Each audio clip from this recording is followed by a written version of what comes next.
네, 레위기는 제사 이야기를 하고 있습니다. 특히 레위기 1장에는 제사의 종류에 나오고 하고 있는데요. 그 첫 번째가 번제를 얘기하고 있습니다. 번제는 한글이나 영어나 좀 비슷하죠. 모든 것을 태우는 제사를 말합니다. 예, 이때 제물을 태우는데요. 이때 제물을 태우는 제물은 우리가 원하는 것이 아니라 하나님이 지정해 주신 그 짐승들이 있었습니다. 소나 양 또는 염소나 새를 그 제물로 드릴 수 있습니다. 그러면 그 제물이면 충분할까? 아닙니다. 하나님께서 거기서 또 하나의 규칙을 정해 주셨습니다. 모든 소라고 다 받아주시는 것은 아니었죠. 3절이 그 말씀을 하고 계신데요. 우리 1장 3절을 한 목소리로 같이 읽겠습니다. 시작.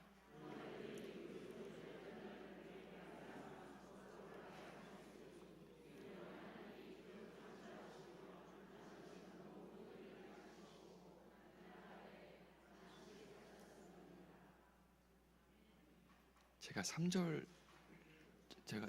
3절 말씀드렸는데 제가 다시 한번 3절을 읽겠습니다. 그 예물이 소의 번제이면 흠없는 수컷으로 회막문에서 여호와 앞에 기쁘시게 받으시도록 드릴지니라. 네. 여기서 하나님이 기쁘시게 받는 제물이 수컷이어야 하고요. 흠이 없어야 한다라는 기준을 정해 주셨습니다. 네. 여기서 흠이 없다라는 단어는 타밈이라는 히브리어를 사용했습니다. 이 단어가 창세기 6장에 노아를 소개할 때 나옵니다. 당대의 완전한 자라. 이 완전하다는 표현에 타밈이라는 단어를 사용했고요. 또 창세기 17장 1절에도 이 단어가 사용되었는데요. 하나님이 아브라함에게 나는 전능한 하나님이라. 너는 내 앞에서 행하여 완전하라. 그때의 완전하라 단어가 타밈입니다. 그러니까 하나님이 흠이 없다라는 제물은 우리의 눈에 보기에 괜찮은 정도가 아니라 하나님 보시기에 완전하고 온전한 제물을 드려야 하는 것이 하나님의 기준이었고 요구였습니다. 네, 상품 가치가 꽤 높은 짐승이죠. 그런데 이 짐승을 태워야 됩니다. 조금도 먹을 수 있는 것이 없고. 그래서 어떻게 생각해 보면 경제적으로 생각해 보면 태워 없앨 것 기왕이면 상품 가치가 없거나 약간은 꺼리던 그런 동물을 태우는 것이 낫지 않을까라는 생각이 살짝 들기도 합니다. 그런데 이 살짝 드는 생각을 실천에 옮긴 사람들이 있었죠. 괜찮겠지, 괜찮을 거야, 태울 거니까, 마음은 받아주시겠지, 내 마음은 진심이니까. 이렇게 제물을 드리다가 하나님께 책망을 들은 사람들이 있습니다. 아모스를 통해서 하나님이 그 말씀을 하시는데요. 아모스 말라기서 1장 8절을 우리 같이 한번 읽어보겠습니다. 말라기 1장 8절 혹시 자막이 같이 읽겠습니다. 시작. 만군의 여호와가 이르노라 너희가 눈먼 희생 제물을 바치는 것이 어찌 악하지 아니하며 저는 것 병든 것을 드리는 것이 어찌 악하지 아니하냐. 이제 그것을 너희 총독에게 드려보라. 그가 너를 기뻐하겠으며 너를 받아주겠느냐. 우리의 생각은 괜찮겠지라고 하지만 하나님께서는 그것을 부족하다라고 말씀하시는 것이 아니라 악하다라고 얘기합니다. 내가 그것을 받을 수 없다라고 얘기하시죠. 네, 그래서 번제의 제물은 하나님이 기뻐하시는 흠이 없는 수컷으로 드려야 합니다. 이렇게 수컷을 가지고 오면, 제물을 가져오면 그냥 탁 받아주는 것이 아니라 제사장이 있어서 그 동물을 검사합니다. 진짜로 흠이 없는지. 가져오는 사람은 내 눈에 보기에 괜찮았다라고 하겠지만 그것을 제사장의 손을 거쳐서, 눈을 거쳐서 정말로 흠이 없는지를 확인한 후에야 그 다음에 그 짐승에게 안수를 하고 목을 따고 그 다음에 껍질을 벗기고 내장을 꺼내고 그 다음에 살을 각을 뜨죠. 네, 이런 과정을 거칩니다. 이러한 과정 혹시 보신 적은 없으시죠?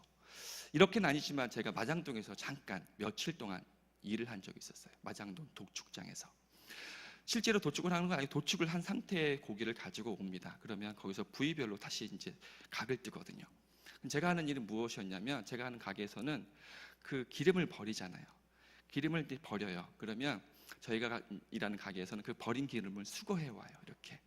그러면 기름을 이쁘게 모아놓는 것이 아니라 바쁘니까 땅에다 막 버리거든요. 밟고. 그럼 손으로 그걸 다 뜯어다가 가져가 와요. 그럼 가서 뭐 하는가? 거기서 기름을 발라낸다고 하지만 살점이 좀 붙어 있잖아요. 그 살점 다시 발라내요.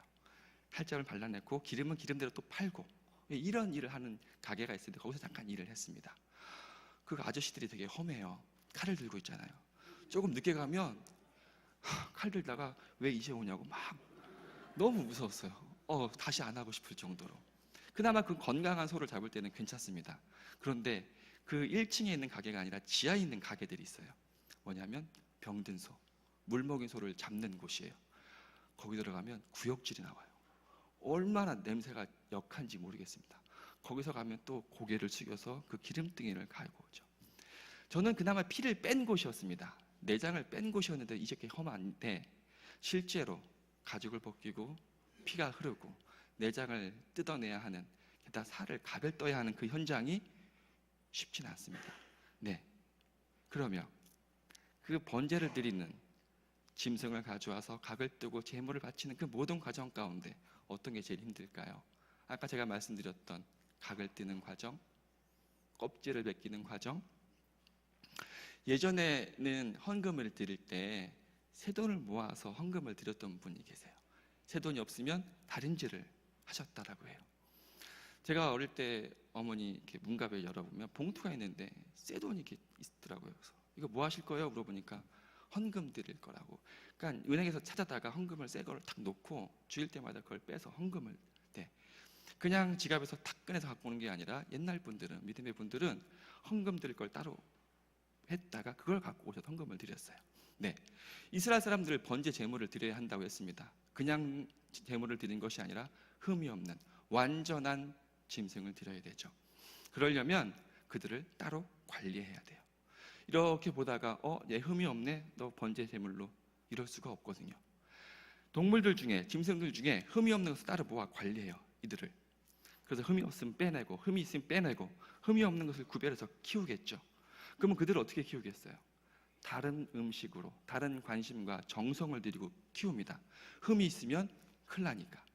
돈이, 상품 가치가 떨어져서 문제가 아니라 내가 번제를 드려야 되는데 번제를 드릴 재물이 없어지기 때문에 그들을 따로 구별하여 키웁니다. 그러면 그들을 다른 눈으로 바라보고 다른 마음으로 보살필 때 짐승이지만 애정이 생깁니다. 제가 아는 어떤 분이 고양이를 키우세요. 그 고양이를 키우는데 본인이 좋아서 키우시는 것이 아닙니다. 자녀들이 고양이를 키워달라고 털 날리고 싫은데 아이들 때문에 어쩔 수 없이 고양이를 키우셨대요.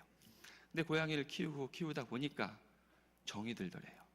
얼마큼 들었냐면 이제 내가 좋아서 그들을 키운다. 아이 때문이 아니라 그들이 없으면 내가 못 살 것 같다라는 얘기를 하세요. 아마 충분히 이해하실 겁니다. 반려동물을 키우시는 분들은 자식과 같은 사랑으로 키우기 때문에 그들이 이제 생을 마감할 때, 죽음을 때 많이 아파하시는 이유가 그렇습니다. 네, 이 번제를 드릴 때 그냥 탁 동물을 갖고 오는 게 아니라 따로 구별하여 키운 그 짐승들 중에 한 마리를, 가장 좋은 것을 데리고 와요. 근데 그것이 쉽지 않습니다. 아마 제가 그분에게 고양이를 제물로 바치십시오, 목을 따고 껍질을 벗기고 내장을 도려내시고 각을 뜨십시오 라고 한다면 그분이 그게 쉬울까요? 못할 겁니다. 다른 사람이 하게 했으면 몰라도 내가 그걸 못하겠습니다. 네, 이 번제의 가장 힘든 것은 내가 애지중지 키웠던, 흠이 없기를 간절히 바라는 마음으로 관심과 정성을 다렸던, 키웠던 그 재물을 내가 데려와야 되고 내가 죽여야 되고 껍질을 벗겨야 하는 그 모든 과정이 힘든 것이겠죠. 그럼에도 불구하고 이것을 해야 합니다. 싫지만, 안 하고 쓰면 안 하고 싶지만 해야 합니다. 왜냐하면 그럴 만한 이유가 있거든요. 4절에 그것을 얘기하고 있습니다. 1장 4절을 같이 읽겠습니다. 시작. 그는 번제물의 머리에 안수할지니 속죄가 될 것이라. 네, 그 번제물이 속죄가 된다라고 합니다. 여기서 속죄는 덮다, 가려주다라는 뜻이에요. 카파르라는 단어입니다. 번제는 그 고통스러운, 내가 사랑하는, 아꼈던 재물을 내 손으로 죽여야 하는 과정이 있지만 그것이 우리의 죄를 덮어주고 가려준다는 그 의미가, 그것이 있기 때문에 마땅히 번제를 드립니다. 우리의 죄를 가려준다는 이 속죄의 개념이 처음 등장한 것은 창세기 3장에 있습니다. 아담과 하와가 범죄를 했습니다. 하나님이 하지 말라는 것을 했죠. 네, 죄인이 되었습니다. 죄인이 된 그들, 하나님과 안식하며 교제했던 그들이 죄를 지은 이후에 숨습니다. 하나님이 그들을 찾으시지만 그들을 숨어서 하나님의 얼굴을 피하고 있죠. 하나님의 찾는 소리에 아담과 하와가 이렇게 대답합니다. 창세기 3장 10절을 같이 읽어볼까요? 네, 읽겠습니다. 시작. 이르되 내가 동산에서 하나님의 소리를 듣고 내가 벗었으므로 두려워하여 숨었나이다. 네, 하나님이 묻습니다. 왜 숨었느냐라고 했을 때에 내가 벗었으므로 두려워하여 숨었나이다. 이것은 내가 벗었으니 부끄럽습니다, 수치가 됩니다가 아니라 내가 죄인이 되었으니, 죄가 내가 되었으니 두려워서 숨었다라고 하는 겁니다. 우리는 죄를 수치라고 생각할 때가 있습니다. 그래서 남들이 아무도 못 볼 때에는 죄를 지어도 꺼리끼지 않다라고 생각하죠. 아무도 모르면 내가 지은 죄 괜찮다라고 생각할 수 있습니다. 그런데 죄는 수치가 아니라 하나님 앞에 두려움입니다. 그 모든 것을 감찰하신 하나님 앞에 설 때에 우리의 죄를 숨길 수는 없습니다. 네, 죄인은 이렇게 두려워할 수밖에 없죠. 하나님 앞에서. 하나님은 아담과 하와에게 옷을 지어 입히십니다. 근데 하나님이 옷을 지어 입히시기 전에 그들이 먼저 무화과 나뭇잎으로 치마를 만들어서 입었다라고 합니다. 그런데 하나님이 그것을 벗기고 가죽옷을 지어 입히시죠. 그러면 하나님이 입히시는 가죽옷도 치마의 형태였을까? 네, 여기서 가죽옷이라고 하는 것은 단순히 중요한 부위를 가리는 치마 형태가 아니라 가운과 같이 우리의 온몸을 감싸는 무릎 또는 발목까지 내려오는 그런 긴 옷이었다라고 합니다.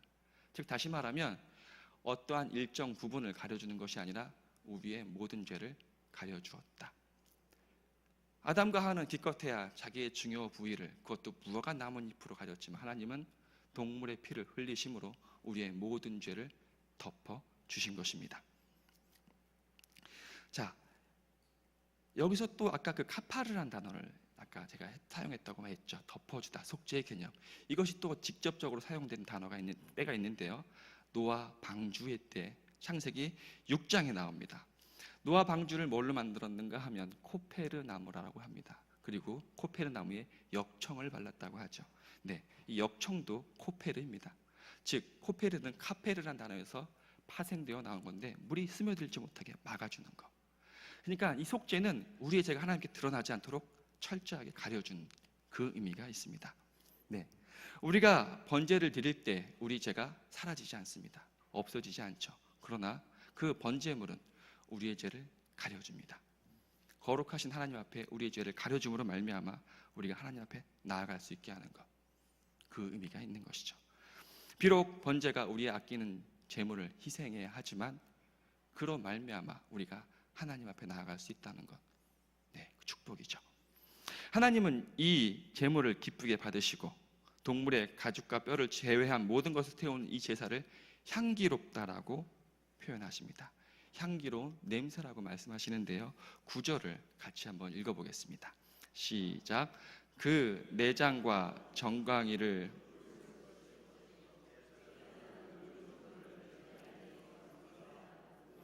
드릴지니 이는 화제라, 여호와께 향기로운 냄새니라. 동물을 태우는 냄새가 그렇게 향기롭진 않겠죠. 게다가 한두 마리도 아니고 수십 마리, 때로는 수백 마리 그 이상을 잡을 때도 있는데 그 피 비린내와 내장의 냄새와 그것이 향기롭다고 절대 말할 수 없습니다. 그 상황과 향기로운 단어는 어울리지 않습니다. 그런데 하나님은 그것이 향기롭다고, 향기로운 냄새라고 표현하십니다. 이것을 어떤 사람들은 이렇게 얘기합니다. 야훼는 피를 좋아하는 신이다. 과연 진짜로 하나님이 피 흘리는 걸 좋아하셔가지고 이걸 향기롭다라고 하셨을까요? 하나님의 그 마음을 모르기 때문에, 왜 이 제사가 향기롭다고 하시는지 하나님의 마음을 모르기 때문에 그렇게 함부로 말을 하는 것입니다. 우리는 죄인이 되었습니다. 죄인이 치러야 할 벌은 단 하나, 죽음입니다. 이 땅에서 죄인은 그 죄의 정도에 따라 1년, 2년, 무기징역, 심지어는 사형도 가지만 하나님 앞에 죄인은 단 하나의 형벌밖에 없습니다. 죽음. 그 죽음은 피 흘림을 얘기하죠. 네, 우리는 죄인이 되었기에 피를 흘려 죽어야 했습니다. 공의로운 하나님이니까요. 그런데 하나님은 사랑이시기에 우리의 피 흘림을 원치 않으십니다. 죽는 것을 바라지 않으시죠. 그래서 생명을 상징하는 그 피를 우리 것이 아닌 그 짐승의 것으로 대신하여 하나님이 우리의 죄를 대신 속죄하시고 그 피를 받아주시는 겁니다. 피를 좋아하셔서 향기롭다고 하신 것이 아니라 그 흘리는 피의 의미가 무엇인지 하나님은 아시기에 그 제사를 향기롭다라고 표현하시는 거죠. 네, 하나님은 그 제사를 만족해 하십니다. 기뻐하시고요, 흡족해 하시고. 자, 이 모든 번제의 제사가 마쳐졌습니다. 제사를 드렸습니다. 그러면 그 번제를 드렸던 짐승을 가져와 제사장에게 보이고 목을 따고 각을 따고 모든 과정을 했던 그 번제를 드렸던 그 사람은 제사가 끝났을 때 어떤 마음이 들까요? 그 오랜 시간 동안 긴장감 속에 서 있어야 했던 그는 제사가 끝나면 끝났다. 야, 이제 쉬자. 허탈하다. 그 집으로 돌아가는 발걸음이 어떠했을까요? 오늘 설교 제목이 속죄함을 받은 후입니다. 그 속죄함을 받은 제사를 드리고 집에 가는 사람의 발걸음이 어떠합니까? 오늘 아침부터 저녁까지, 오후죠. 예, 일부 예배에서부터 지금까지 계신 분도 있겠죠. 집으로 돌아갈 때 발걸음이 어떻습니까? 집에 가서 편히 누우실 때 어떤 마음이 드십니까? 9절에 향기롭다라는 단어가 아까 표현된다고 말씀드렸습니다. 향기로운 냄새나. 여기서 향기로우라는 단어를 좀 살펴봐야 할 것입니다. 향기로운에 해당하는 단어는 히브리어로 니호아흐라는 단어입니다. 이게 어떤 뜻이냐면 편안한, 휴식의 또는 안식의라는 뜻이죠. 그러니까 이 향기롭다라고 표현하는 것은 뭐냐면, 다시 표현하면 하나님이 이 번제로 인해 편안하며 안식을 누리셨다라고 얘기해요. 예, 안식하면, 안식을 누리다, 이것을 들으면 제일 먼저 떠오르는 것은 창세기. 하나님이 천지 창조하시고 7일째에 안식하셨다는 것을 떠올리게 됩니다. 우리 창세기 2장 3절을 같이 한번 읽어보겠습니다. 시작. 하나님이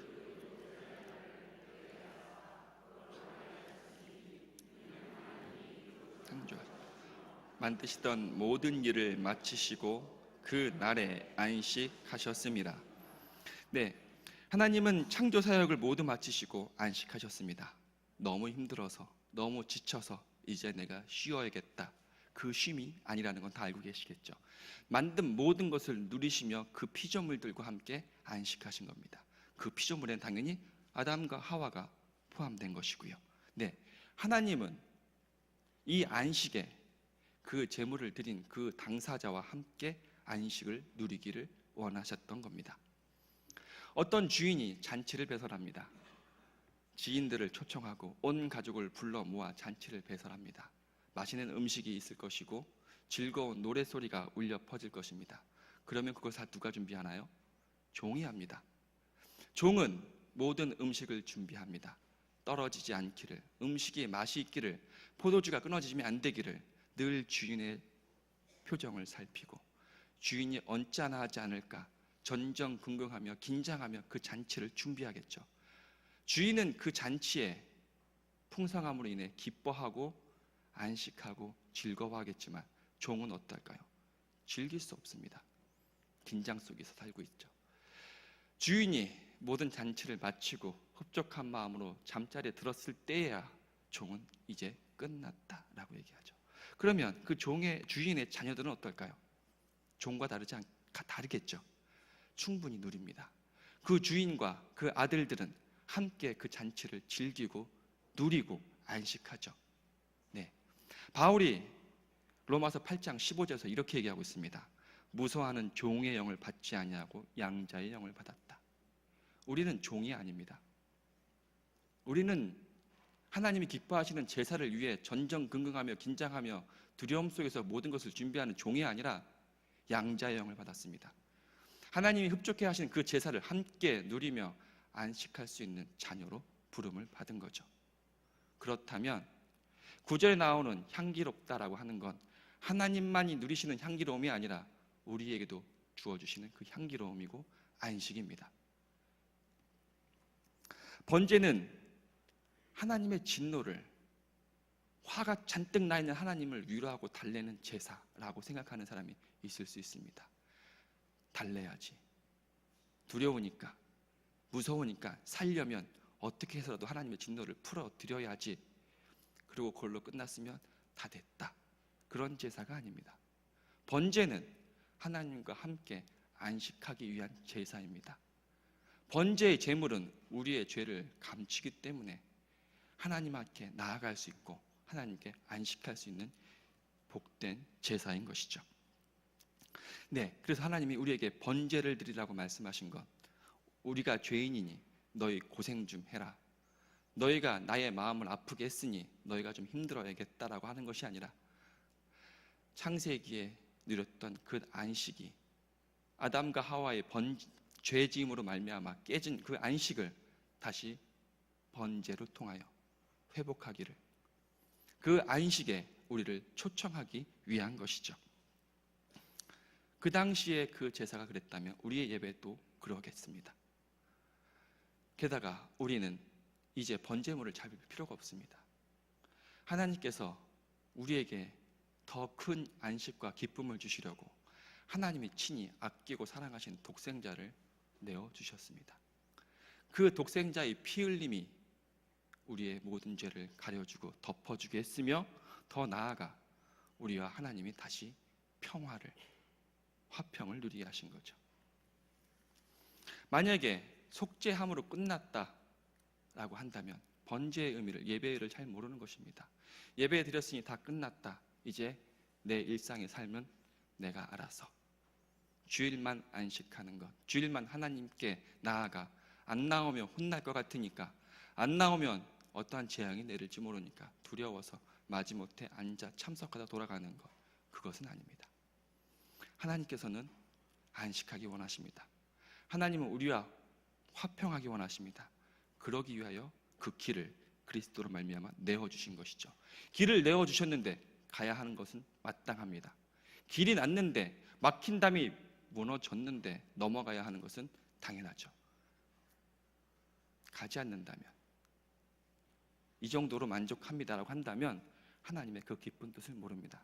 그런 사람이라면 아직 종이 되어 두려워하며 하나님 앞에 벌벌 떨 수밖에 없죠. 그런데 우리는 종이 아니라 양자의 영을 받았습니다. 이 속죄함의 기쁨이 차고 넘쳐서 노래로 만들었습니다. 엑셀이라는 사람인데요, 283장에 나 속죄함을 받은 후라는 찬양이 있습니다. 이 가사가 이렇습니다. 4절까지 있는데요, 1절에 속죄함을 받은 후 한없는 기쁨을 다 헤아릴 수 없어서 늘 찬송한다라고 얘기합니다. 속죄함을 받은 후 내 마음이 새로워 주 뜻을 준행하며 죄의 길을 버린다고 합니다. 속죄함을 받은 후 성령이 오셔서 하나님의 자녀된 것을 증언한다고 합니다. 마지막으로 속죄함을 받은 후 보혈의 공로로 주의 은혜를 입으니 평안하다고 합니다. 이 고백이 우리의 고백이 되기를 원합니다.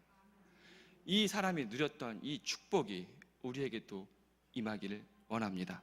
네, 하나님은 이 엑셀이라는 사람에게만 주신 것이 아니라 여기 계신 모두에게, 양자의 영을 부어주신 모두에게 이 속죄함을 받은 이후에 모든 누릴 것을 주셨습니다. 그러면 누려야겠죠. 네, 예배 이후에 일상의 삶에서 하나님과 안식하시기 바랍니다. 하나님과 교제하시기 바랍니다. 하나님과 평화를 누리시기 바랍니다. 이것이 하나님의 진정한 예배의 의미고 뜻인 줄 믿습니다.